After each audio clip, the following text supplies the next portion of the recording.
So what I've got is like our typical clients, right? So I get they come to me and it's like, cool, you've got a money flow business structure issue and you've got a relationship issue. So how are they both intertwined? And what kept popping out at me when I was getting my lunch ready is that law of requisite variety, like that Yeah, piece that okay. you're always talking to around how, yeah, like your business structure is one piece, but then what's your relationship structure like? What's actually going on in your relationship, which is going to affect your business anyway, and vice versa. So, yeah, I have noticed there is a correlation and some sort of a relationship with, money and love. When it comes to the law of requisite variety, I mean, that's, you know, the person with the most flexibility will uh, generally have the most influence over the system or the structure. Or I know some people will say will win or dominate or have the most control. I think like have the most influence is, or at least the most options and opportunity. How are you seeing that law relating to these two things, money and relationships? Yeah. So what I see between those two pieces, between money and relationships, is like the partner can be resentful to whoever the main breadwinner is, or if there's assets that are tied together, it even includes children. There's like this obligation to stay with the person because there's like an intertwining of assets. So there's a payoff of staying in the situation that they're at and unwilling to have conversations to make it flexible. So they keep it rigid, or they want to maintain the status quo because it's safe. And Mm. then they get stuck and they justify their stuckness. And then when they see like stuff that I create around how you could have a better relationship or whatever, it brings up all that dissonance, right? It's like, oh, but if I want that, then I need to give up all this security. And it's like, well, in a way, yeah. Yeah, it's the rigidity of not wanting to be in variety. Yeah, it's like it brings up a lot of stuff around like roles and even rules, like unconscious rules that people we may have in relationship. Like the biggest conundrum I see with that is, like with NLP, there's the parts integration. If there's two parts, people think like, oh, I can't have love and money at the same time, or the spiral, it's like a that quadrant of I can only have love or money. It's like a choice. And then most people won't be able to move to that fear, that scary fucking place of getting at least okay with having neither of that third quadrant going. You remember that one? It's, and it's below the line on that quadrant space. Wish I had a picture of that right now, but it's kind of like to have it all because it's already there, love and money, which could mean safety and relationship would mean love, but it's like I think maybe say after the honeymoon period or the further, we get into relationship, you tell me it's like the more of these rules will come up or more of this conditioning around how things are meant to be. And who knows whether it's society or from family or imagine having that scary conversation with your partner of like, I need this thing or we need this thing, or it's just a feeling and they don't know how to do it. And what if I have this conversation and I end up without my partner and without But money as well? And it's like, how the fuck do I slash we get to the we have it all? Because I know you can smell it, it's there, you can have it all, but the wounds around love and money, it's like the giving and receiving. And I'm wondering, it's all about giving and it's all there. It's just are we blocking it or letting it flow to us? And if we're not feeling safe within ourselves, we start to push and reject. And maybe what I call wounds, I think you might be calling instinct injuries. yeah, that's a piece. Yeah, like Yeah, it is. And when you double back before we mentioned about the timing. So that yeah, honeymoon period, like all yeah. of those rules go out the window, right? And then the 3 month mark, these rules start to come back and they Yeah, get they cycle back. they Yeah, cycle back. And then the yeah. 6 months, they come back even stronger. And at the 9 month mark, you're really left with this, well, do I speak to this or not? And yeah, and in the instinct and the wounds slash instinct injury is like, well, I love this guy now. I'm going to potentially lose this money piece or love piece or intimacy piece if I speak to these rules that have come back. And in that, the pattern, if you're not aware of the pattern, like doing the due diligence on your relationship patterns, like your internal KPIs of, okay, cool, this happened in my last relationship. Yes, your measurement units. What happened before is going to happen again. Totally. Right. Someone back me up. Let's find some evidence. Let's go find that. Let's go look into the shit. There it is. I can see it. Right. Totally. And this is an interesting thing because sometimes it skips a partner and goes back to your second last partner. So like you can pendulum between, oh, my last partner didn't have this, so that's okay. But then my last partner had this. So, oh, wait a minute. Like Yeah. it's hilarious. But if you don't get the closure or the stock taking of like, what happened in my last relationship? Like we started all hot and heavy and then we moved in together and like, wait a minute, wait. This is that pattern that's playing out again. Man, so many pieces there. I think that, like, to go right back to where we started and cover all the things, just nerding out on this, it's like it all comes back down to structure. Like what you said, like what's your structure for money or what's your structure for relationships? And it's a moment where you can like, all right, what is that? Anyone watching, take a breath and feel it. And it's like, this is why I love NLP, because it's the language of the mind. So my last partner, if you could have any superpower, what would it be? And it was that she could speak any language. And I thought about it and I was like, well, being a practitioner, say NLP, you're actually speaking the language of the brain, the mind. So it's all about whatever we're seeing out there. If we subscribe to that inside, outside, reflection, mirror theory, perception is projection outlook, that it's like, well, if it's all me on some level, what I'm seeing out there, like my mentor, Matt Catling, shout out to the big dog, absolute legend. He's helping us, that's for sure. I feel it. One of the best things I've gotten from the years of training with him is like structures create outcomes. And if we're like, okay, outside in the world, this is my outcome currently based on everything I believe and have done. So if this person's showing up and I'm like, and this is how I help clients, and it's very much how I think you do too. It's like, rather than pointing and blaming, it's like, the fingers out, it's monkey see, monkey do. What you see is what you are. We don't see things for how they are, but how we are. My inner structure, my belief systems, my identity, all that stuff, it's all wrapped in. That's why I have this outcome. And the beauty in relationship, it's being able to, I think it's like get to a place where you've really we've done enough work on ourselves, peeled back the layers, and, uncovered some dark shit, and maybe integrated some of our shadows, where we attract in somebody who we finally feel safe to tell the truth to,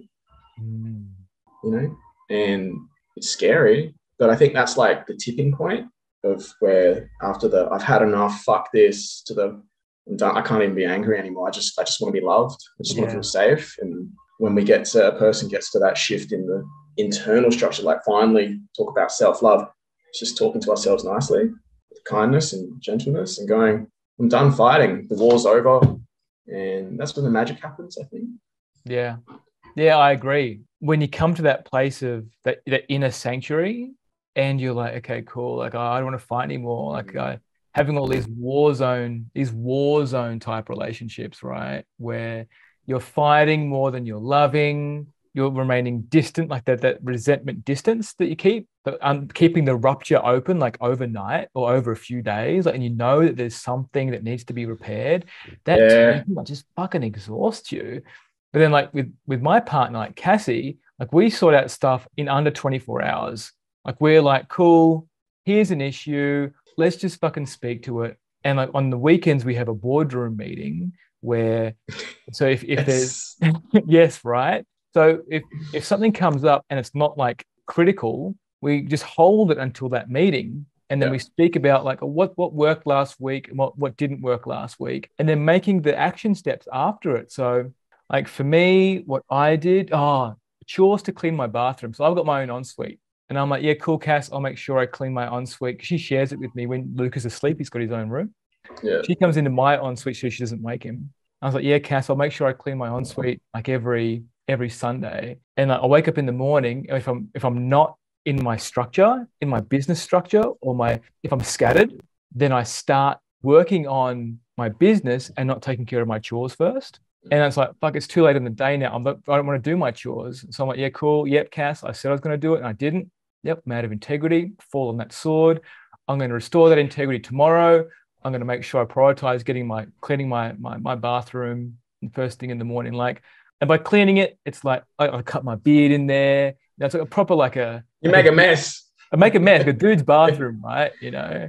Mate, So these things, they require, due diligence. correct. Correct. So, but in that, there's a pressure valve for the relationship. It doesn't build Mm. and build and build and then collapse. It's like, cool, there's some pressure here. Psh, let out some steam. What's there?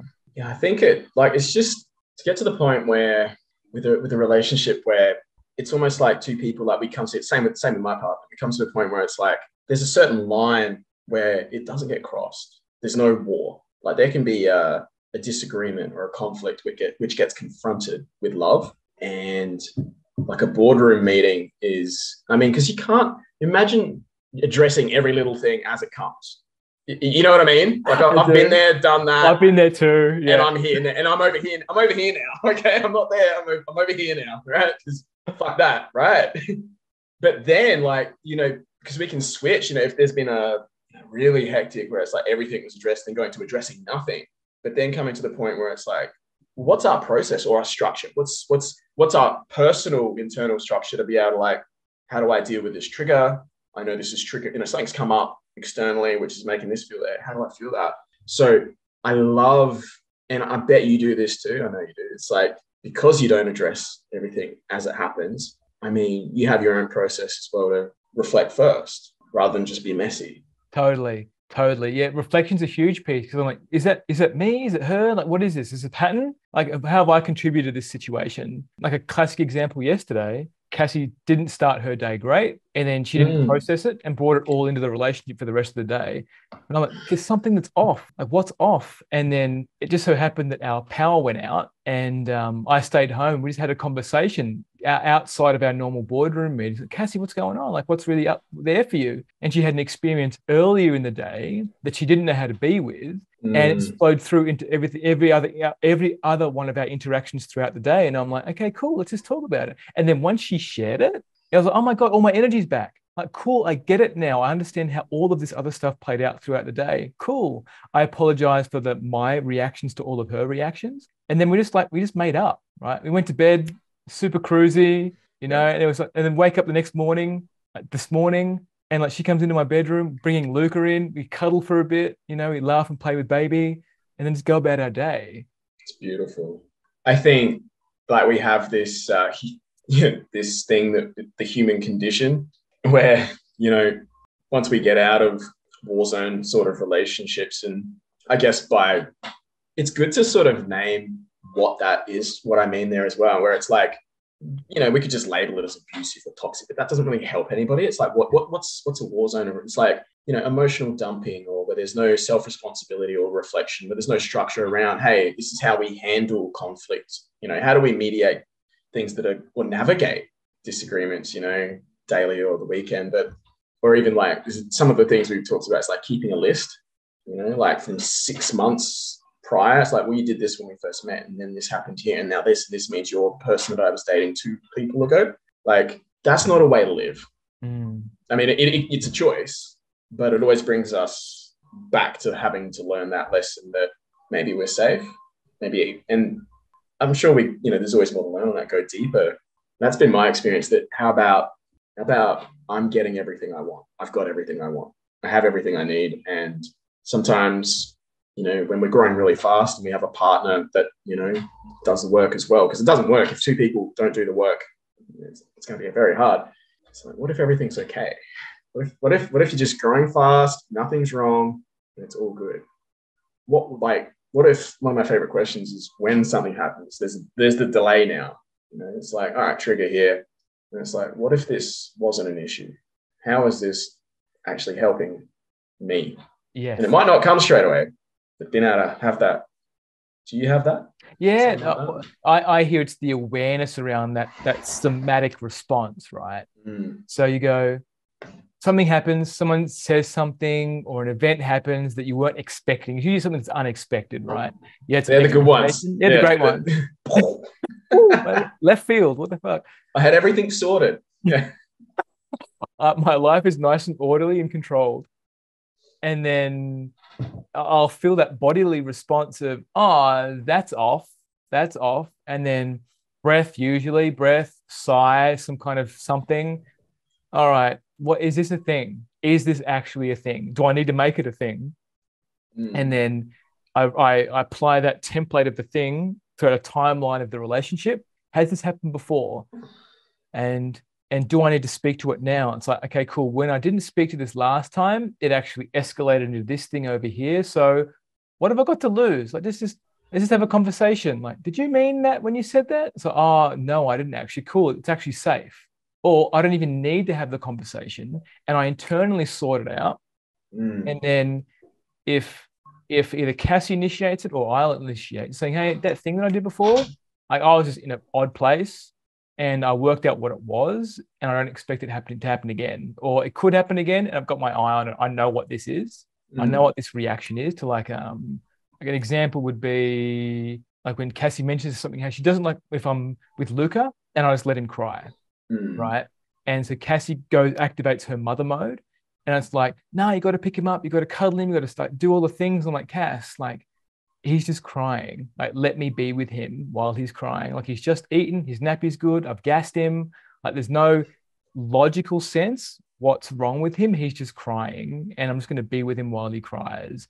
And those things of like, oh, she's Mm. criticizing my fathering abilities. Like I have my own fatherly intuition too.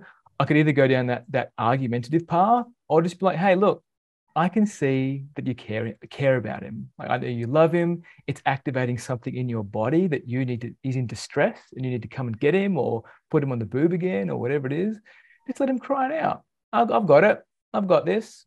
You know. So I think there's been fatherhood has been a huge volume control on all of my stuff. Like there's like the finessing of whatever's been unresolved in my relationships. It's been great.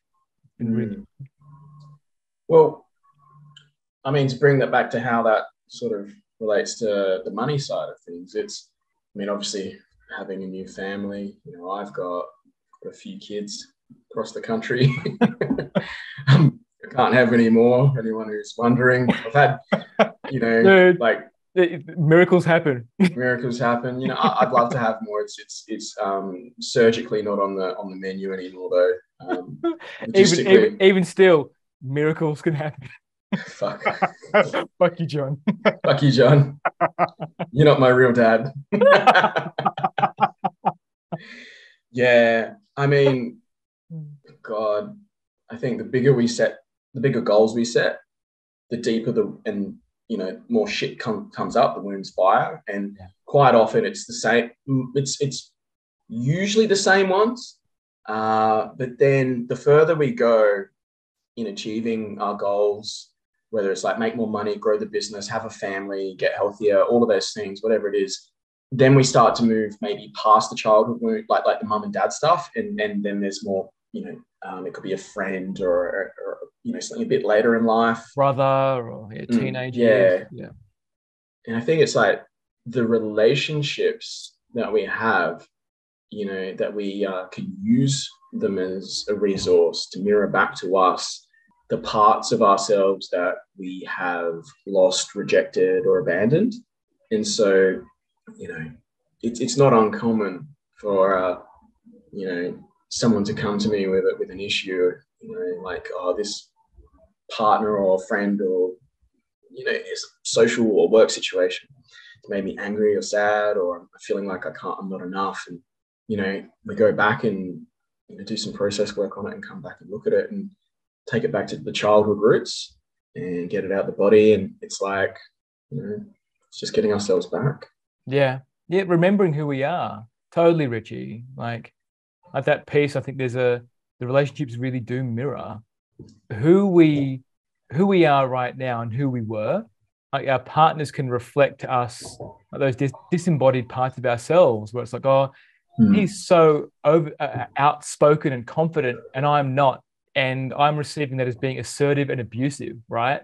Because I've been in a relationship where it's like, oh, you're just an abuser, John, and then being thrown all the feminist ideology, like I'm a misogynist and an abuser and all that kind of stuff, instead of her just being with which there may have been layers of truth there, and there was at certain points in So, the relationship, and her not being able to own like her piece in the whole paradigm of the relationship.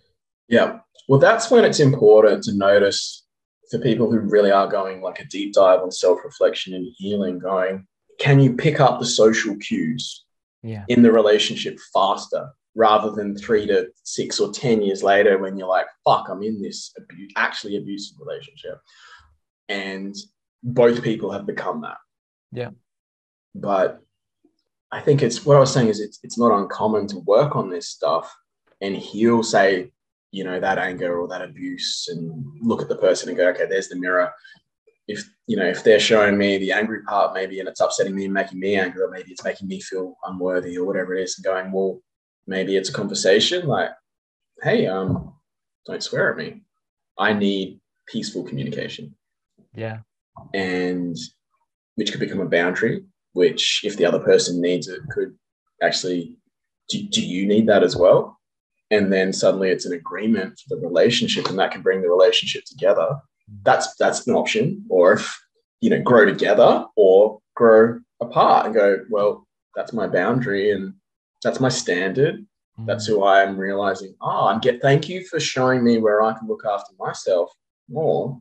And if you're not ready for that, that's okay. I'm going to go this way. And then it's not uncommon at that point whether people come together or come apart. Everyone's coming. Yeah. I think it's better when we come together, by the way. But you know, me too. I'll come together too. It's me too. It's great. But and what I love that you spoke to there was like, do you need, when you said, do you need that too, like in communication, and then like with clients and sales and business, like, these are my non-negotiables. Like this is like, do you need that too? This is it. And that's the breakthrough where people will come to me, say, like, people ask, what do you do? I'm like, I get to the point where I'm in sales. You know, I'm in sales, you know, let's start there, you know, and then we'll talk about your mum and dad and your uncle and all the bad shit that happens, and we'll have a good woo-woo. Hold your hands out. It's got a tissue box. And it's because we, you know, I go very fucking woo. Go deep into the unconscious, energetic, spiritual, whatever you want to call it. But there's got to be that real world of like, but are we doing the thing? And best example I've got of this is my own. It's like the first session I did with, say, my mentor, Matt Catling. And I managed to snag a free session. And we worked on this. I told him what was up. I was like, I got a kid on the way. I need a car. Blah, blah, blah. You know, I was in business with my previous partner at the time. And it was like, it was a whole lot, you know, coming from, you know, like trade life, being a tradie, you know, a cleaner, tradie, maintenance guy, and, you know, ciggies and Jack Daniels and, you know, weekend clubbing and all that, whatever. And changing my life, and then getting to this point where it's like there was a level up that had to happen with Hail Mary. And you know, I was scared. And that was showing up as anger. And I didn't even realize it was anger. And we traced that anger back because it wasn't outward anymore. It wasn't like so much, still a bit, but it wasn't anywhere like it was actually more passive aggressive or repressed. Yeah. And we nailed it back down to actually my dad. Like that was where the pattern lied when I was like 3 or 4 years old.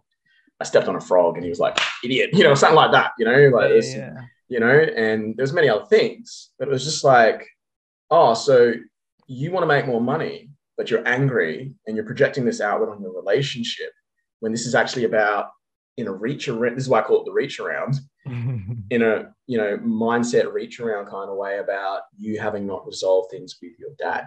And you're actually mentally, even though I was able to at that point hang out with my dad and not have an argument, I'd still be upset after, during and after. And I couldn't put my finger on it.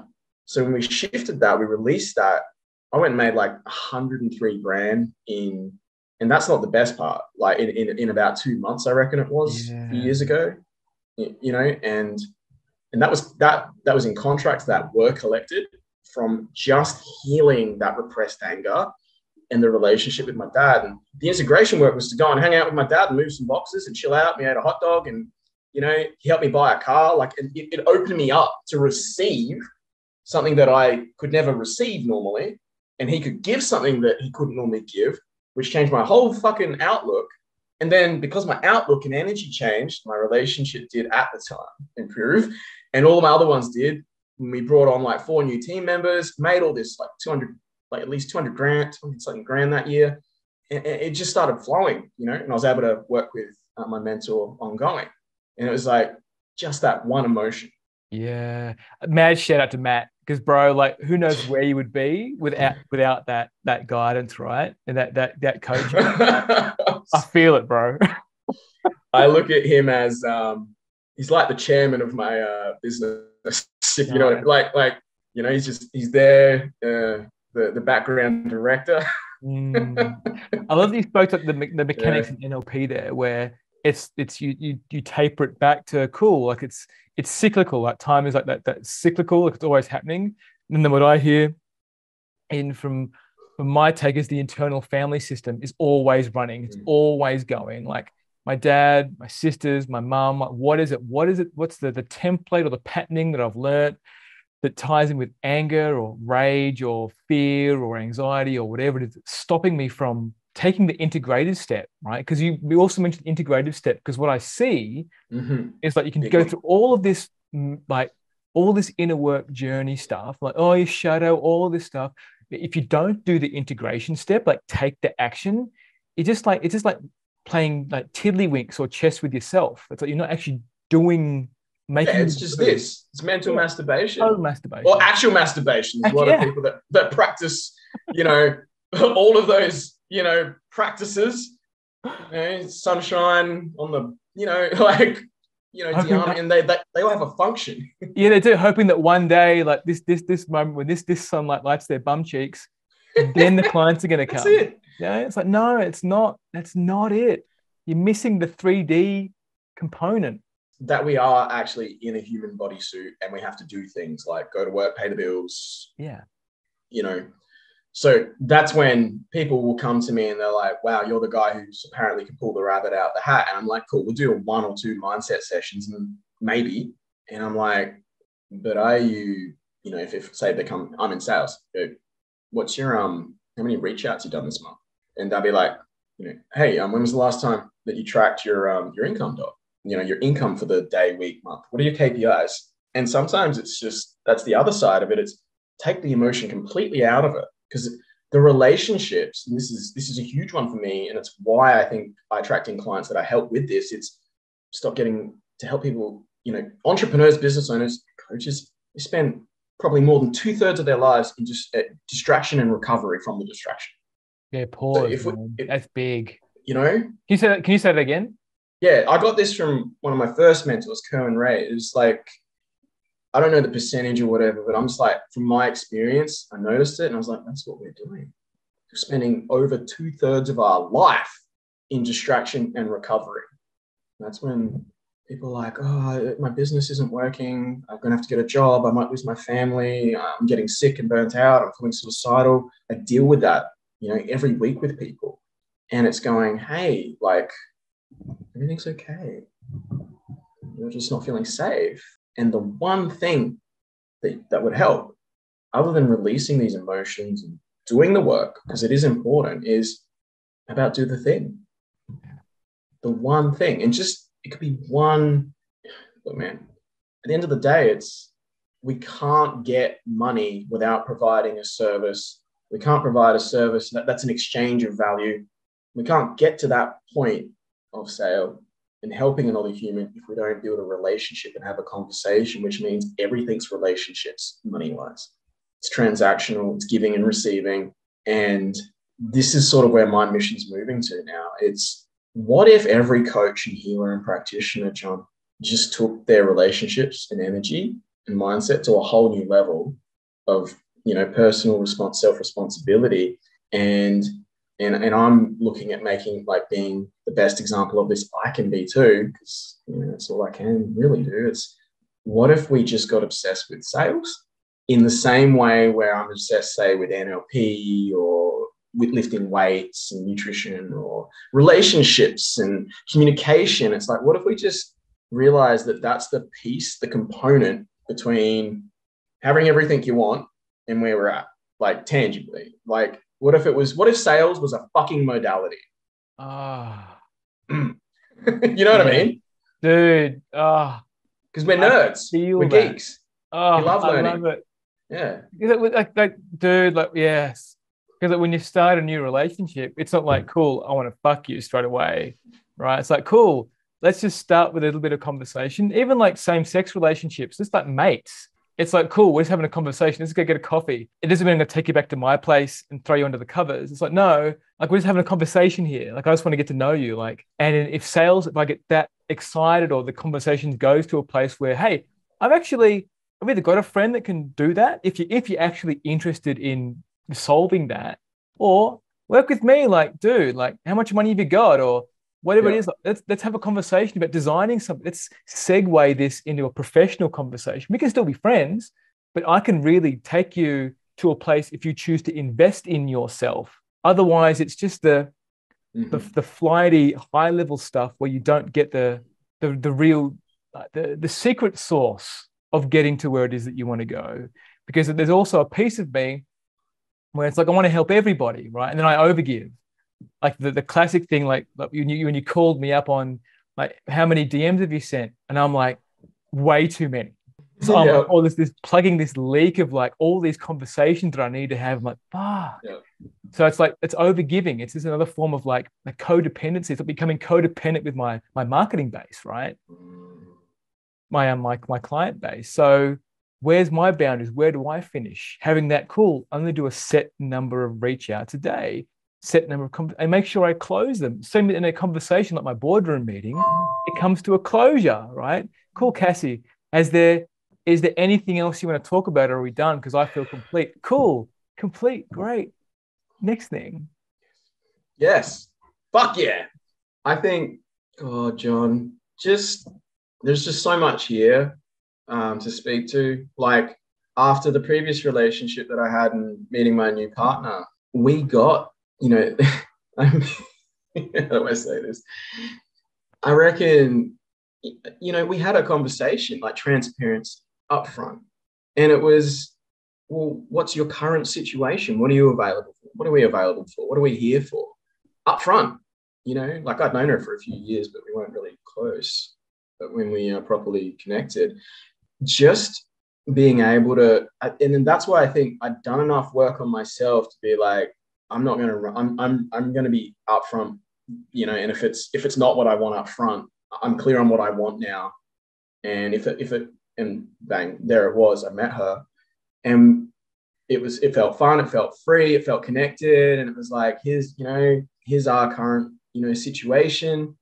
Here's what we're looking for. This is done at a party, just chilling out in the pool, like mates, very cozy mates, and and also like what doesn't work for you, what doesn't work for me, and where, what is this going to mean?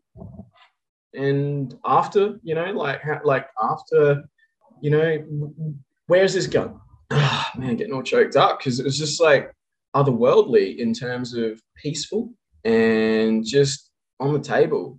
And, another thing how we start, how we finish, just like structures create outcomes.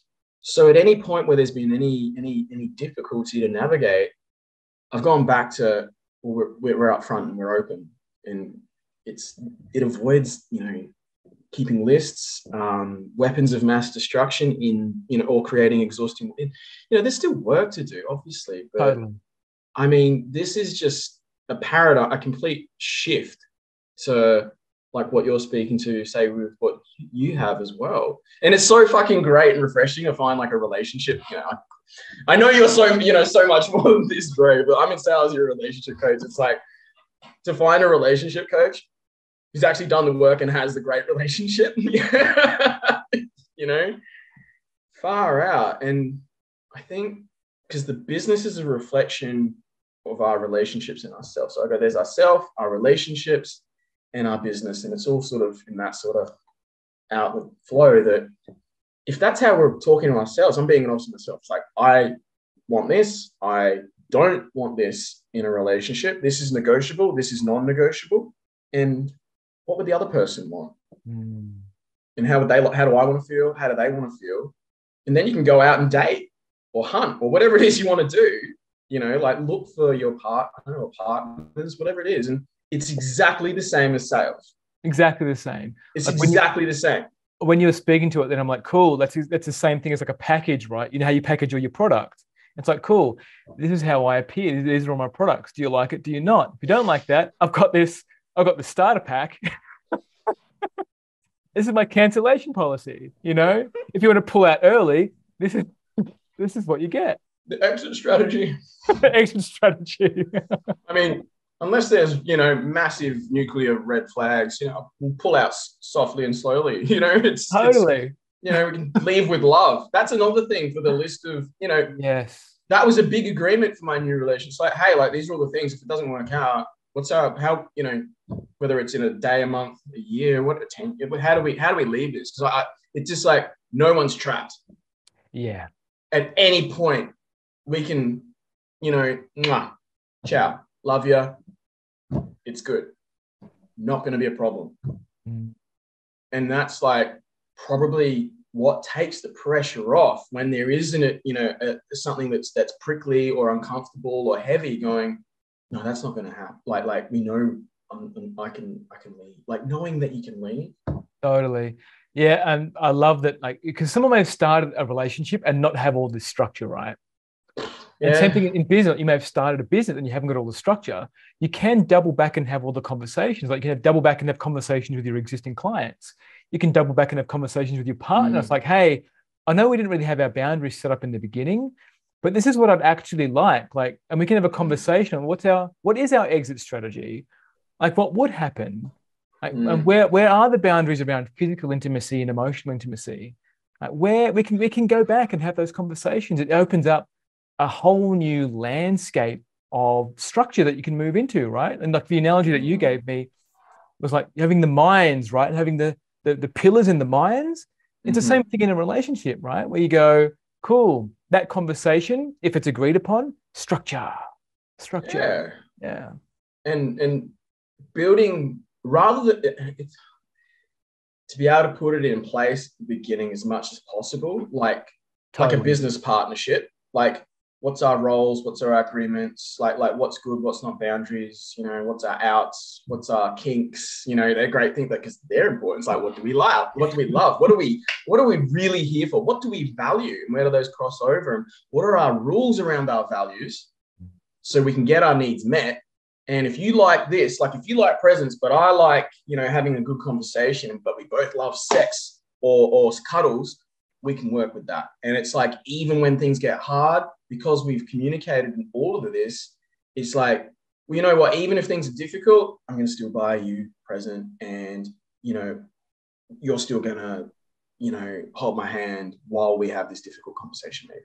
Yeah. Yeah. There's not going to be this, nah, fuck you business. It's, we're here for the vision. And that's why I think overall, the values, the vision of where our life or business, and you might not be in business with your partner, but just like you might have business partners.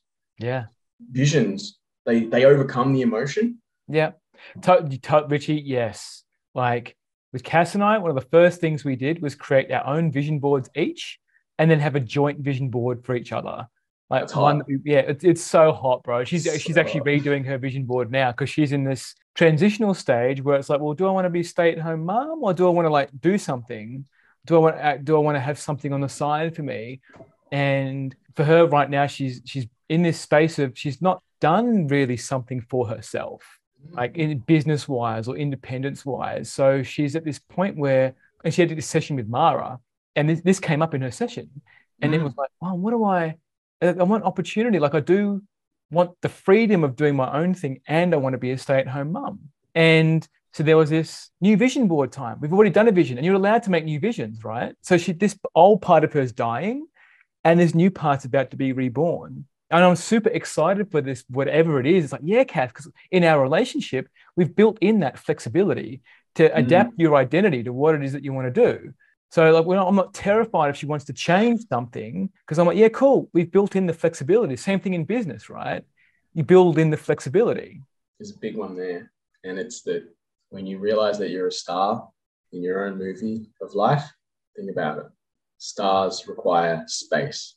Like the sun needs space, If you're a star, it's something I got from Crystal, you know, and that sort of just came through for me, and it's like, there it is. Star requires space. Yeah, space is one of our high values in our relationship. It's a funny thing to value, isn't it? Because you don't really, because space is fucking everywhere. Like literally, I mean, I'm full of space, you know, space. So, in honoring that space, knowing how to communicate and honor the need, and having a structure around space, because we can have a structure of fixing things like, we went into this too quick. Now we got to go back and constantly fix it.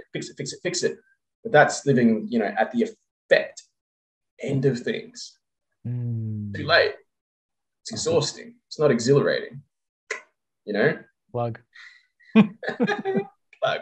Put the thing up there. Being able to go, well, how can we create more space? How can we create more love? Like overall, that's probably my outlook, almost my religion now, my philosophy of like life or relationship. It's like every day's a holiday or Valentine's Day or a birthday. It's an all-you-can-eat buffet. You know, it's all there. And you can have whatever you want. You just got to be clear on it, put the right structure in place, and give it some space. Give it what it needs. Probably I got one of the best things I got from Dane Thomas when I did the spiral practitioner training, when he talked about the level 4, the heart chakra. It was because that's about organization, structure, love, and a bunch of other things. But it was also that chaos, that chaos plus order together, that's love. Like, and that's like, maybe it's a bit cringy for me to say now, and we're probably going to get into this next thing, is that like from a polarity point of view with energetics, you know, like you've got the masculine holding the space to bring, you know, order to the chaos. We really just, when it comes down to doing the work, it's just about putting structure around the things we love and letting go of the things that we maybe don't love as much. Yeah. Totally. Yeah, totally. Yeah. Yes. 100%. When you spoke to that, it reminded me of the start of Cassie and our relationship. Like the space piece was huge. So we'd lived together. We were housemates all through COVID, and there was no attraction between either of us. It was like, yeah, cool. I see you. You know, like there's no real. I think I was already seeing. I was single for a while over that period, and I was with somebody else over that period, and then all of a sudden Cassie was like, John, I have feelings towards you. There's something that's there. And I'm like, yeah, cool. Okay, let's explore this. And she required a lot of space because I started loving her for who she was, like needing all this space, needing to get away. And she didn't understand what was going on. Why do you love me? It brought up all of this stuff around, why do you love me for who I am? When all of her other partners were not able to love her for who she was. And in that piece, the space allowed her to feel all of her feelings. I didn't put any pressure on her to be with me. I know how amazing I am. I don't need to convince you to be with me. Either choose to be with me or not. And in that structure, that love piece, there was so many conversations around allowing her to be in that polarity, that chaos polarity, and me forcing order onto her made her want to run away. So it was like, okay, cool. You do that thing. I've only got one rule. If we're going to make this a thing, it's like, if you fuck anybody else, we're done. And that's cool. Like, you do you until that point, and then we come together, and then we started really finessing out our vision, who it is that we wanted to be. At that point, she was ready. She could feel that she could open her heart to me because I just allowed her to be herself, which is not something that she'd experienced before. And in that woo-woo space and the attraction piece, she didn't understand what was going on. She didn't understand what was going on in her body. It wasn't an intellectual, I like you. It's like, because I'm completely... What are you doing? Something's happening here. Yeah. Exactly. Like, what do you do? She actually asked me, John, did you cast a spell on me? Yeah. No, I'm just me. And who I am, like my body's just attuned to resonate with certain people to bring them in. And the life that I've created by just being me and owning who I am, like being that star, you can't help but orbit. People will just come in and they will, oh, this is nice light. This is a beautiful light. I want to be around this light. And it's possible. I never thought that I'd at one point I was like, I could never end up with someone who looks like a prom queen, right? And I'm like, cool. This is actually happening to me. And then my work with you has been like, no, this is my new normal. I'm actually allowed all of this. I can have all of this, right? So yeah, that heart and that chaos piece, the order, being able to have someone like a witness like you, bro, or someone saying, like, hey, you're allowed this, John. Like you're allowed to have. You deserve the best. You're allowed You deserve to be the fucking happy. best, right? Yeah. Well, you've had a similar effect. And we've done this with money as well. And it's like you're saying about normalizing it, just making it normal. Because once it's normal, it's like breakfast. That's one of the things I always say to, clients is, if you feel like you've got if you feel like the prom queen is sort of too high up on the shelf, that would be nice. But I mean, if you can change the thing that you feel like, and you could do this with like money or clients, say, whatever it is, the thing you want. What if you make it your favorite thing and it's just it's just normal in your life? Like you could have, there's always milk in the fridge, or there's always water in the tap. Somehow, we're blessed enough to be in a place where we've got everything we need. And I think it's by doing the action steps that it's like becoming the process. So, and that's your inner structure. Like that's how you've got the prom queen, like it's normal for you, because you become that. You're a prom queen. Totally. I'm a prom queen. Well, I've seen you in a dress. Dude, I dress well. You do. You My scrub legs up pretty nice, honey. killer legs, bro. Killer legs. Yeah. That was beautiful. Thank you. Stop it. Stop it. And in all of that, bro, like for Cassie and I, our polarity shifts throughout the entire relationship. So there's moments where I step in and be like that really hyper masculine man. And then I can also be feminine as well. And there's a piece in that order and the chaos within me that I allow to exist and I don't make wrong. So when I've tried to force my polarity, I get so twisted in that process where it's like, oh, Cassie's talking to me in a disrespectful way. Oh, fuck, I need to like be a man, instead of listening to it and going, hey, like, what's really going on for you? What's really underneath all of that bitterness or resentment or anger? And usually it's 9 times out of 10, it's nothing to do with me, right? So and in that piece, it's been able for me to eat that humble pie around, it's actually not about me. It's actually it is and it isn't. But it isn't at the same time. Yeah. Totally. And then segueing into the business component and the money component, it's the cool. Why don't they want to pay my rate? Why don't they want to pay what I'm worth? Cool. Is it me or is it them? And can I meet them halfway? Not give them like my premium, but give them something else. So I know that I value this connection, I value this relationship, and I'm not going to overgive to you. I'm not going to like bunk you in my house, right? I'm like, cool, let's have some kind of relationship here. Well, that's why by really going deep on the relationship we have with ourselves and not necessarily holding us to one pole 100% all the time, because I've gone through that polarity stuff and there's always more, but it did start to seem like just too black and white, which reminds me of like the all or nothing wounded pattern. Yeah. And like you're saying, it's like, otherwise, I mean, and look, fully acknowledging nuance to polarity, for sure, Z's, but that's life. Life is nuanced. So if that is the case, and this was a fucking hard one for me to get my head and heart around, but like the concept of fluidity. Yeah. But I think between polarity, understanding fluidity will get us to a place of neutrality where we can see the whole picture. Yeah. So then polarity and fluidity are kind of like just tools or concepts to be able to get to that state, bigger frame of oneness. Because then it's like, well, I've gotten to the point where it's like, hey, even if you identify, if you look like a woman and you identify at times as a man, I'm like, I can still love you. Yes. Or if you identify as a dog, and people, if hearing me this, be like, what the fuck? How he's lost the plot? Some like where I come from.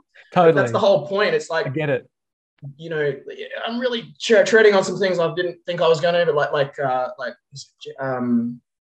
like being non-binary or all Totally. of that. It's whatever it is.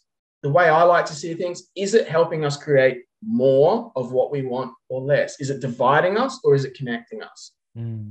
And that's why the is and isn't is so relevant to this. And it's like, at the end of the day, what if it's just about like love, like being a human and love? Like, yeah, Crystal got me between the eyes and the heart with that one. She goes, well, souls don't have a gender. I was like, an agenda, humans do. And I was like, don't you love having people in your life, partners and just people that just really, where you're not the know-it-all? Yes, dude. I love it. I do. I love it and I hate it because I'm like, I got a good fit on things. I know how this world works. And then like these little truth bombs that come out of nowhere. It's like, fuck, back to square one again. Damn it. Or okay, this is another piece for me. I can build this piece into the way I think and the way I see things. Absolutely. So I think whether that's my overarching is this, and it's the same for working with clients. At the end of the day, are we helping this person? Am I helping myself? Am I helping the people I love? Am I helping the world? Are we creating more peace, love, freedom, fun, opportunity? And that's what it's all about. Totally. That's what we're here for. I mean, and that was the transition for me out of my corporate job was cool. I hate my corporate job. Now, my own business, I love doing this. Like I love, I feel invigorated after a client session. Like reach out. I love reach out now. So who am I going to learn about now? Who's this person? Oh my God, you visited the island that my mum was born in? Damn, or the area that my mum was born in? Oh, I've never been there. Great. Yes. It's like, wow, this is it. World. This is it, right? This is it. And then under your encouragement to reach out to my local community too. It's like, great. Facebook's one component. Where else are all these other people that are like need my help and need my encouragement and my gifts? Or can I connect them with somebody else who can help them do whatever it is that they want to do? So it's like this interconnecting web of like reinforcing relationships. And like if I double back to NLP, like the neural pathways, right? It's like people to people, neural pathways, the whatever that sheathing is in the thing. It's like, cool, the connection gets stronger and stronger and stronger. It's just meerkats. Meerkats. We're just, that saying that we're just, what is it? Just experiencing different angles of ourselves. I always think of like the whole spiritual concept or whatever you want to call it. The idea that we're just witnessing and observing, like I'm just seeing myself from a different angle. I always think we're just meerkats. They pop out of the holes and they look at each other and they look around and, oh yeah, how you going over there? We're just doing that. Like Alan Watts, talks about the how the wave is, is the wave a wave or is it part of the ocean? It's all one thing. It's all it. It's all me. It's all not me. Yeah. Yeah. You know what I mean? I do. You know what I mean? But two girls holding hands. You know what I mean? Yeah, and it just feels really good. And it's like vibration of the universe. It's me, love you. It's like everything's okay. And what you're talking about, though, man, like that's what's up. You've got it. And this is why I do weird things to sort of shock my clients sometimes. And when I say shock and weird, I mean like I'll move into the Crown Towers apartments, like last year, whatever it was, when I moved up to the Gold Coast. And the idea of relationships and energy is, had I not done any of the things, learned the things I've learned so far, there was a guy who needed my help starting a business, and I'd been putting it off because I had some sort of a dad judgment on him. But I ended up, dropping that, and we became mates and had a good chat. Signed up. I thought, fuck it, he needs help, and I just was in the sauna at the resort that I was living at. And as I got On the phone, another bloke came in, and I felt that shame or discomfort. And because, worked on that, I was like, nah, this is where I live. And I'm on the phone. I'm still going to do this. I'm going to get all weird. Like, we got people drilling and fucking chainsawing around here at the moment, but it's fine because I'm enjoying this. And so same thing with the sauna thing. Talked to that guy, booked him in for a call, got off the phone, great energy. And the guy that come in the sauna, I could just feel him. And I made some fleeting comment about, well, that's a day's work. I can't remember what I was, something like silly. Built rapport. Most of it's unconscious. Anyway, we got chatting. He turns out he's a business owner.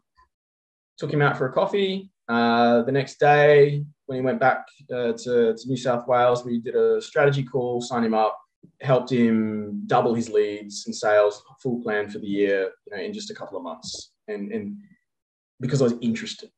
Yeah. Because I gave a shit. Totally. Because he's just a part of me. He's showing me like he's a guy who's trapped in his business, and I've been that guy. And it was like, I actually didn't get his number straight away. We just had a great chat, the pre-qualification chat. He was a good fit.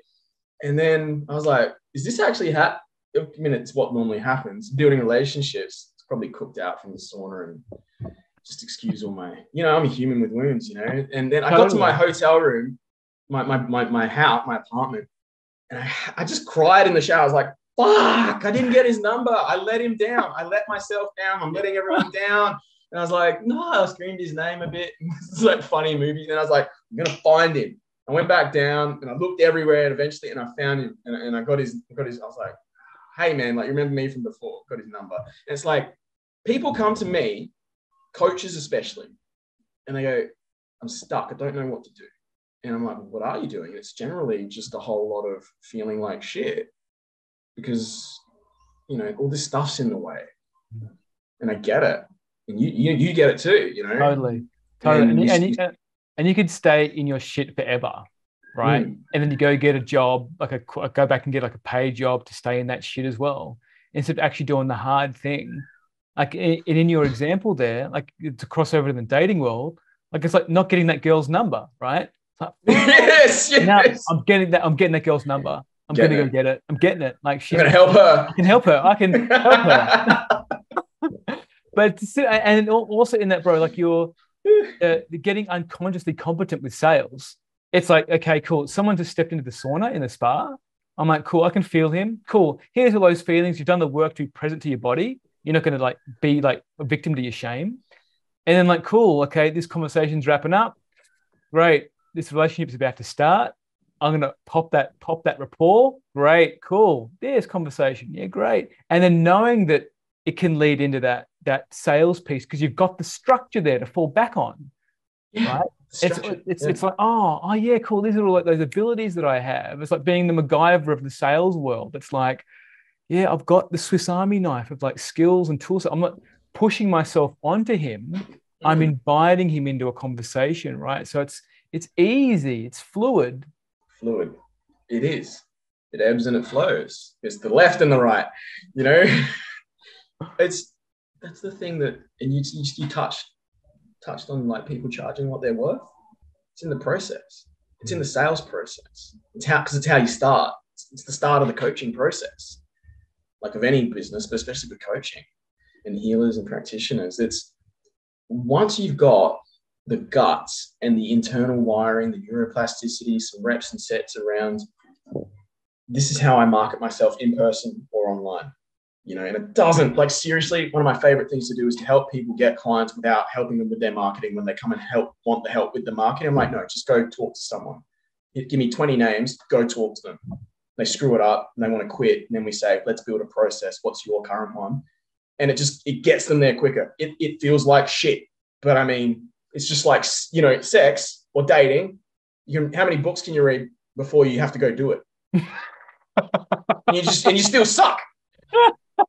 I still sucked. That's right, totally. How many David Daters? How many like Mantak cheers? Like how many microcosmic orbits can you do before it's like, oh, I actually go do this thing? Oh yeah, I know, man. Like at some point we have to be a leader in our life. Stop mum and dad being the CEOs of our internal boardroom and just go and fuck it up. But like, that's the thing. That's the biggest. It's just, what if it could be fun fucking it up? You know? And that's what got me this amazing new relationship I've got is, you know, I started to get in my head. I was like, maybe I won't go to this party. Maybe I did. But I went. It was scary, you know, put myself out there, meet new people after a long-term relationship, you know, and a bit of time and space there and going, all right, let's get social again properly. And it's like, just like a client or a partner, you know, it's about the process. You can close a deal as quickly as you want, as the nervous systems are, you know, the processes. And if we're leading on, say with business anyway, or dating, there's building rapport, you know, establishing unconscious trust, safety. And that's the first thing. And then the communication, you know, and finding, you know, all right, we talk the same, we feel the same. And it's going, you know, it could be from the dance floor to the bar to the pool, whatever it is, right? Or it could be, you know, that's more dating. That could literally be a client as well. Maybe, yeah. Didn't say anything too weird for a client, you know. But it's like you know how I tell you, it's just connect, quick chat. Let's have a coffee. If the coffee goes well, let's have lunch. If lunch goes well, we can do dinner. And it's like, can you imagine going into the sauna, like, and the guy's like, and I'm like, "Oi, work with me." And I've done that. Like when I first started, even still, bro, there'd be the moment, like I'm recovering from one at the moment where it's like, just no consent. And I'm like, yeah, cool. I'm great at this. I'm going to jump straight in there. And like having the mad, like, blow up in my face, right? So, Yeah. and it's a learning curve. Like for me, same thing in the relationships. Like, cool, I'm going to push this edge, and I'm either going to get a no or a yes. Fuck yeah. And I think like it's better to just get a no than to wonder. Because like getting off the fence, like say, hey, want to hang out? Hey, want to have a coffee? Hey, want to have dinner? Hey, want to come home with me? Like whatever it is, it's, hey, this is one of my favorite ones, you know, out from Alex Hormozy. It's like, would it be, you know, and it works, man. It's how, it's you know, it works, guys. Like would it be completely ridiculous if I got your number and we caught up for a coffee, or just got your number, you know? Or would it be completely ridiculous if I kidnapped you tonight and took you back to like, you know, with a smile, like you could, you know, depending on your energy. I mean, you can do anything really with magic like that, but it's really about relationships, communication, energy, all that. And I believe that when we know what we're looking for and we know what we don't want, we're clear on that as much as we can be. And we get out of the building from behind the screen trying to find clients on fucking Facebook or trying to date apps. How fucking crap are date apps, by the way? Totally. You know, get out. The answers are not inside the building. Got to get out there, do some market research. And then the process begins. You know, you start filling the pipeline, you generate traffic, leads, prospects, you pre-qualify them. And then you get to that point where it's the reverse close. Where should we go from here? Would it be ridiculous if we... Well, would it be, you know, would you be completely against having a chat about, it's just so the people, you know, watching this would know, it's like, you know, I have this process, the reverse close, where there's no pressure to the sales. It's literally the prospect. All I'm doing is pre-qualifying and then going and, like a doctor, prescribing and diagnosing. It's why you've had so much success with and rapid growth. Totally. In your own business, going from like super low end to super high end in like under 6 months.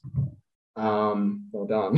Thank you. It's like, it's about consent and safety, really, in the process of just, well, what's the problem? What have you tried? What's not working? Where would you like it to be? And for coaches, it explodes their heads. They think it's like some big mystery, but it's not. It's just like, what if your coaching client, whether you're helping them de-armor their asshole, or if you're helping them build their confidence, or if you're helping them get more leads and sales, it's the same thing. It's just like, what if it was just like a broken window or a dirty oven? And you're like, well, where are you at? Where do you want it to be? And what's stopping you? What do you need? And then they actually tell the person, like the salesperson or whoever, I need these 3 things. And you're like, great. So if you're here, you want to be here, this is in the way, and these are the things you need. If I gave you that, would that help? Great. And that's, you know, generally instead of coaching people on strategy calls and discovery calls and that, it's like, that's how you help a person. Like the doctor doesn't give you medicine until he knows what's generally Totally wrong or not good. So never coach on the sales call. I'm really against that. But every single time I've done that, it's backfired. Yeah, me too. Me too. Even if I've closed a month or two later, it has been a head fuck. Yeah. And it doesn't, it's just, that's my ongoing experience. How about you? Yeah, totally. It's the same. Well, in the context of the relationship world, it's like, well, someone needs to take the lead if there's something that's wrong, right? Someone, like, if you see something wrong, speak to it. It's like, cool, like, Cass, like, what are you feeling? Like, what's there for you? What do you need? You know? And so, well, I can provide that, or I don't want to provide that, and you'll need to go see a therapist or talk to your sister or talk to a friend about it, because that's not me. And then also, like, not coaching too. But the temptation to coach my partner as well is forever present. So I'm like, yeah, cool, like, Cass, like, I've got something for you if you're interested. Like, I could send you this person or whatever, or if I was you, I'd do this. But even in that, it's a slippery slope to becoming a coach for your partner, which I have been in previous relationships, right? Yeah. It's like, it fucks the polarity, and like, you don't get to close. Dude, you're talking to me, you know, like, I banged my coach, you know, like, we started a business and had a kid. Like, what a mess. What a fantastic mess and learning curve. You know, I even putting those chest bit, like the cheese or the stick, it's like, that's still consulting as a therapeutic consultant for the person. I've done, you know, like, we you know, it's a tough, like, one of my good mates, shout out to Logan from the Rising Suns. You men's circle. When the thing's uncovered that's not within the realm of our relationship, for me to actually hold the space for or talk about, and be like, fantastic. Who are you going to talk to resolve this? This is like, I love you. Go sort it out. I love that. You do? Yeah. Yeah, it's really nice. Yeah. It's quite subtle. Yeah. And there's also a very, very strong and soft boundary in there. Like, I'm not going to be your therapist. Yeah. Yeah. Like, sort it out. That's great. That also works really well, because I've got a client that has, like, people come into her inbox, like, just like that boundary crossing of people that follow you a lot on social media. And they build, like, a bond with you, right? They think that they're their friend, or there's this kind of a level of intimacy that's been, like, it's a fantasy bond, right? And they come into your inbox with, like, dropping all this shit. It's like, well, that's cool, but who are you going to talk to about sorting this out? Because I don't do this. Well, that's where, like, this whole thing of being open and upfront and knowing our own processes as coaches for sales, as well as our communication structures with relationships, you know, and that's why people come to me like, I don't have any leads, or I'm not getting enough clients. It's like, are you tracking that? Are you doing it consistently? And what if people are talking to you, you can't recognize the opportunity because you know the wounds are in the way of giving and receiving? But what if these people are hammering? I think, if I'm understanding correctly, like, people, I had this yesterday with a client, and she's like, I've reached out to everybody, and then there's none left. And it's like, and immediately after told me a story of how one of her friends was reaching out, told her all these issues in her business, and she's not a business coach. And I was like, hey, you know, just like me, you know, I'll chuck you a commission. You know, you trust me enough to trust me with your secrets, and you can trust me with your friend, just like you and me do with each other, right? And it's just like, how about we don't try and be a practitioner, a general practitioner of everything, and just really focus in on what we're best at and refer out to who else is the best. And then that comes back down to negotiating, which is about relationships and communication, all the same shit. That's like good shit, which is an extension of the business. Like my mate Kylie Ryan, another one, shout out. She says, you know, the business system's a reflection of your nervous systems. That's it. It's how we're talking to ourselves and the people closest to us. That's how we're going to do deals, because it's all about doing deals. And, we do the smaller deals. Usually small deals usually come before the big ones. So that's why, like, even just saying hi to, that's why it's nice to just don't be a dick.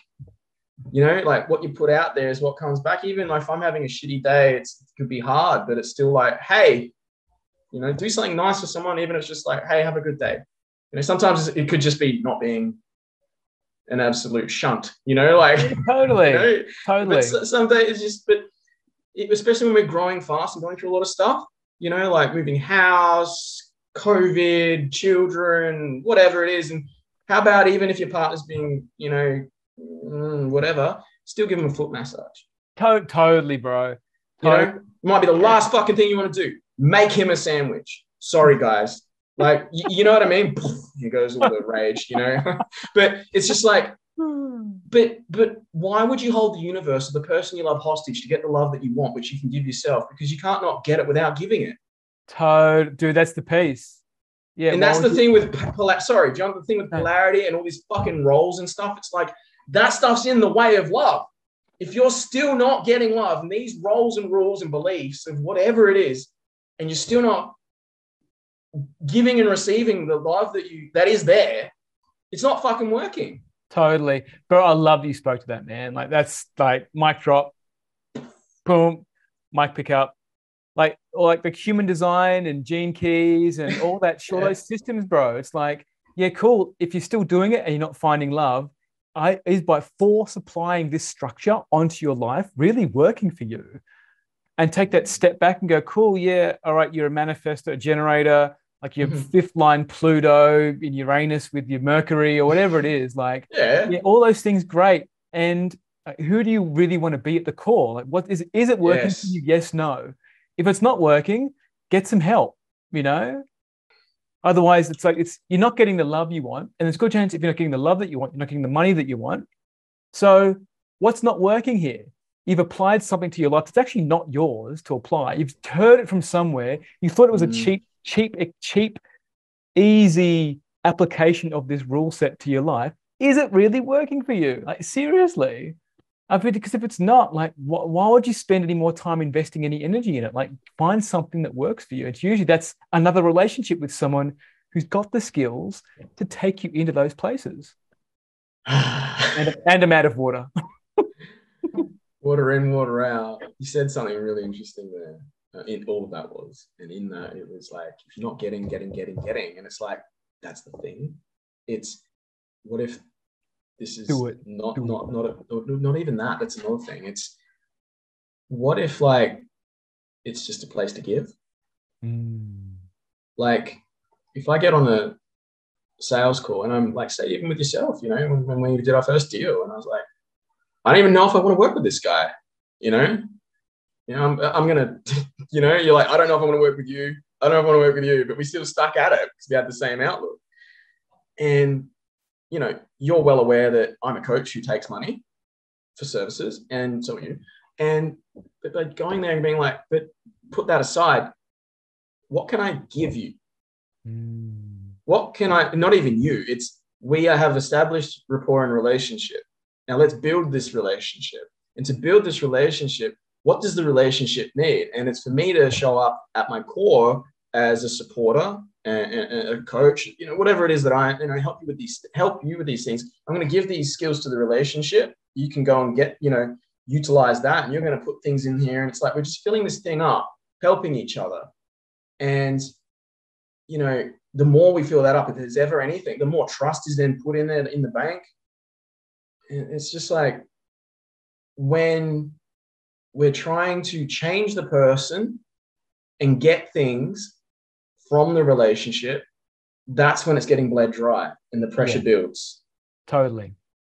And that it sounds like, hey, like, I can say, hey, like, I need this, and it could be something that person is, that I need them to say, hey, I need their place clean. I need this space to be looked after so I can work or something. Yeah. It's like, at the core though, I might not be wanting to, if they're a messy person, that's part of their process of whatever it is that makes them awesome. It's like, maybe go, give them a mess room or something, but like, we don't want to be changing people. Yeah. If we start picking up on like those cues, like you said, 3, 6, and 9, or whatever, 10 years, months or years, those are when we have to have those conversations, and also be willing to walk away, respect ourselves and the person that we say we love. Yeah. And that's a tough one. Yeah. Once you know that you can leave, and then you learn that you can leave with love, like, and it's not going to be a nuclear holocaust. I mean, getting to that stage, being like, I love you and goodbye for now. I've had some experiences like that recently, and it was just like, so fucking healing. Hey, John. Yeah. Like it's that Christ consciousness, the woo-woo Christ consciousness, like it's like freedom. It's the ultimate freedom. There's closure, and there's love there, and there's compassion there. And it's not that we don't forget why that relationship ended. It's like, cool, I see you as on your journey, on your tangent of where you're going, and I'm going over here. There's nothing wrong with where you're going. It's like, cool, I just don't want to go with you. Yeah, I'm going this way and that way. Yeah. And that could be fine, because people, sometimes come back. Or you can point at each other and be like, you did good over there, like, good for you, Totally. like, you're being you and I'm being me. And what a beautiful thing. I mean, if you really love somebody, and that's the nuance in it, being like, hey, like, this is me, and they're like, this is you. And being honest about that, and also being honest, like, this would make me uncomfortable, or this isn't because after the more we get to know ourselves and each other, the relationship grows, things do change. Like nothing stays the same, really. Yeah. Expect the change. Expect it. Like, allow it. Yeah. I like what allowing it is. It's kind of like, I think was it Peter Crone? I can't remember his name. Saw an interview. Crone. Yeah, Peter. Anyway, it's like going out and under the sun. It's like getting sunburnt and being angry you got sunburnt. It's like, why would you even try and change somebody's nature? Because it's like the scorpion and the frog thing. It's like, why'd you stab me for? It's like, you said you wouldn't do it. He goes, it's my nature. It's like my nature. Yeah. Just pick up on those cues, and that's a great way to keep the peace as well. It's just keep moving forwards fast. You ever get that gut feel, like with a potential client, you're like, this is going to be totally it's just not going to work. It's like, you're like, why? Like, that's that instinct piece, right? It's like, yeah, cool. I get that. Now you said that message, or you sent that voice message. I'm just going to dig, like, that needs clarity. What did you really mean by that? Like, really, like, it's same with relationship pre-qualifying. You get the red flags. It's like, cool. What did you mean by your ex is this way? What do you mean you still communicate with your ex? Like, what do you mean? Like, you're still in a relationship with your ex or whatever it is. So all those little instinct pieces, the red flags, it's so important for relationship building. So important. Well, there's no profit in the saying. There's no profit in difficult, I'm saying it nicely, difficult clients. Yeah. Just like, same any relationship. So that's why I love the sales process that we didn't finish talking about, and it's the reverse close. So the overall strategy for anyone watching, it's, market yourself, connect with people in person or online. You could DM them or call them just to be like, hey, good to meet you. Would you like to have a chat or a coffee or a Zoom, to solve a problem? Or maybe you've got a problem solved, or maybe it could be for networking. It doesn't need to be, I want to close the deal on this with, or on, for this person. So maybe this person's either a friend, a client, or someone I can network with who I can support.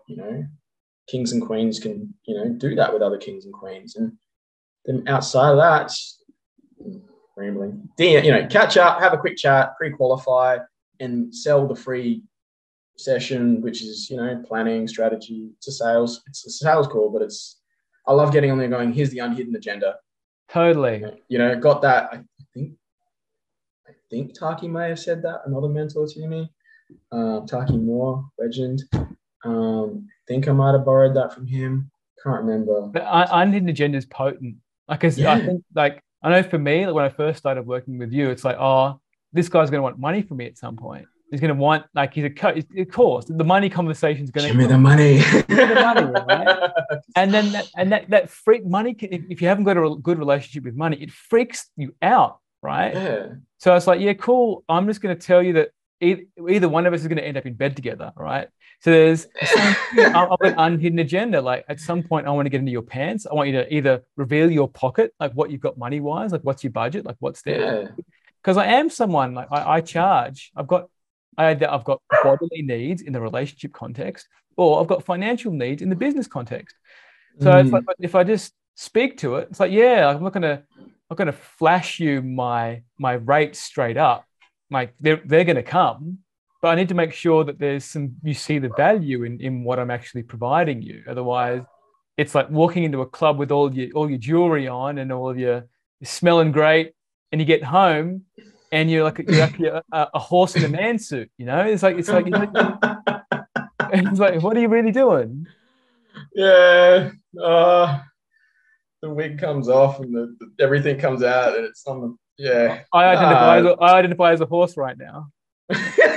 Nay. Nay. Oh my god, no. But mate, you got me with that. I mean, all this stuff in sales, like, even, I mean, I use the sales stuff in my dating life for fun, because I'm having my own personal joke with myself for fun, like, out of, we're all selling ourselves all the time, So, like, it's all, this is the thing around, again, with coaching and coaches in the coaching industry, about being seen and self-love. And I say this tenderly, because we all have our journey with this, and I've been really insensitive at times in the past about it, because that's why I've sort of made it my thing to uncover this. It's making it my thing, at least, that I'm working out for myself and helping others with, is marketing ourselves and doing sales, reaching out, closing deals, facing rejection. It's all about self-promotion and being seen. If you want to get it sold, you've got to be seen. And if you don't want to do that, if you don't want to do the being seenness, and you're trying to get somebody else to do it before you've gone and done it, that's like trying to get somebody else to come and fuck your partner for you. Totally. Wow. Cucking your own business. Totally. Wow. Cucking your own business. Totally. Yeah. So, and I mean, if you're down with that, that's okay. There's nothing wrong inherently with, like, cuckoldry. It's fine. Whatever your kink is, it's just, it might not be good for an infant business. Yeah. Right. And that's the issue. It's like, wait till it's 18, 21, like, before you start, you know what I mean? I totally. The other analogies I see there is like being on a dating app and just staying on the app, like not actually meeting someone in person, like taking the risk. It's like, cool, you actually at some point you need to meet this person. It's all very well to have a scripted conversation or be able to edit your words perfectly over an app or online. At some point, you've got to pop that cherry. You've got to meet this person, right? The conversation is going to be real. Your central nervous system is going to be wherever it is in person, because it's no longer, you need to be seen. You need to be seen to be in your humanness, because that's where the actual connection piece is. Otherwise, it's just a bunch of digits and whatever, Or it's your credentials. So for coaches, it's like, let me flash all my credentials. Like, here's my Reiki, my core. Flash my rate. Yeah, exactly. Stop flashing your rate at people, John. That's going to be the new name for it this month, bro. It's a new name every month. You know what I mean? Johnny Diamond. But yeah, like being able to flashing all of your credentials, but then you're just commodifying yourself, I see, with everybody else who's got the same credentials. So who are you at the core? Like, sure, you've got this training, this piece, whatever it is, you're certified in this. Yeah. Who are you? Can you help me based on your life experience? Like, what's the human and same thing with jobs, bro. Like, I got my job in my corporate job because I knew people. My resume was a joke. It was I never went to uni. It was purely based on my ability to communicate and have the connections that I needed to get the work to do the thing. And then when I got the job, I took action. I was like, cool, I'm here. I'm going to do all the things. I didn't rely on my credentials. It was purely about asking questions. I'm taking that into this business. Yes. My whole thing is asking questions. A problem well stated is a problem half solved, at least. A lot of the time it solves the problem anyway, because you're like, oh, it's not a problem, or it's already solved, or there's the answer. Totally. Like that's such a fucking meta model from like the NLP, like meta model, being able to go like, how's this a problem for you specifically? What is the problem specifically? Like, what would happen if, like just what and how, and what's stopping you from sorting this out on yourself, on your own? Like, we just, most of coaching, this is the thing. If I really think about it, you've got we're in it now.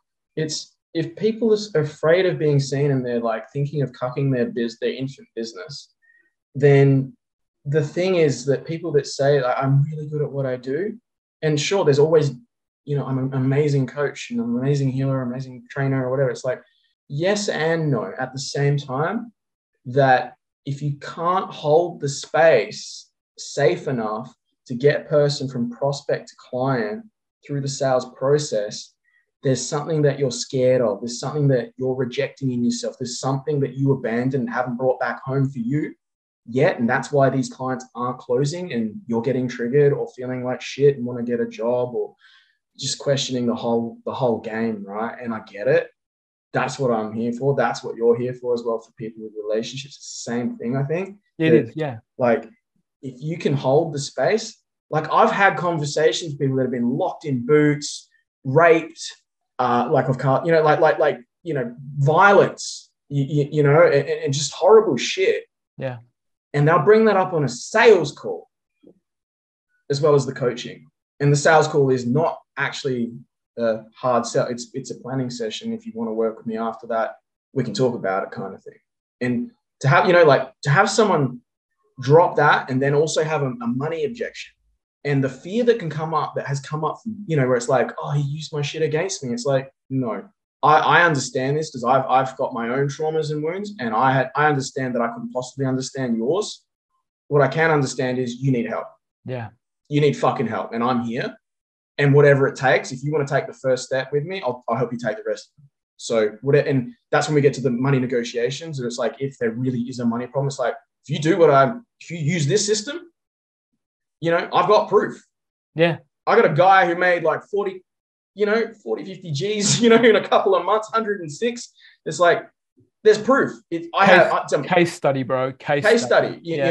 And I'm a case study of your own work. You took me through your session, and you're like, Rich, I got to say this to people. I gave you my sales training thing, and then you sales me, took me through the strategy call for relationships. You're like, Rich, the person that you're dating versus the person that you want, they're not the same people, mate.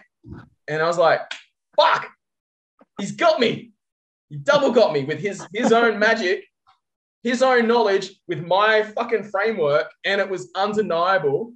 And I was out of integrity, and I was like, I got to sort this out. Done. And you did it. And look at it now, bro. You took the step, and look at you now. The hardest thing I've ever done, bro. Yeah. And I took the list. Thank you. I took the list of all the things I wanted the day before the party, and guess who shot? And it was like a bit of a movie. It's like, if I'd had that list, I had it in my head, and I was like, yes, she's yes, double yes, fuck yes. It was just like magic happens. Like when you get clear, when I got clear on what I wanted. Yeah. That's the same thing as the business niche. Yeah, totally. And yes, and that getting clear on what I wanted, that's what pushed me over the line with you. It's like, well, cool. Like, what's the leverage here? Like, what do I want? Like, I want to be able to support my family. I want to be able to do this. Like, I want to be able to be free and not go back to corporate. I want to run my own business. And that was the piece. Like for you, it was like, correct me if I'm wrong. So I don't want to be in a relationship where it's like a continuous war zone, like always fighting, and like there's no transparency or whatever it is, secrets or whatever it is. It's just exhausting. All the above. I don't want that anymore. Like I want peace. All I want above anything else is peace and freedom. Peace and freedom. I mean, everyone can have it. in their there. business and in their relationship. Like Yeah. it's available. It's available. It's available to you right now. Right there.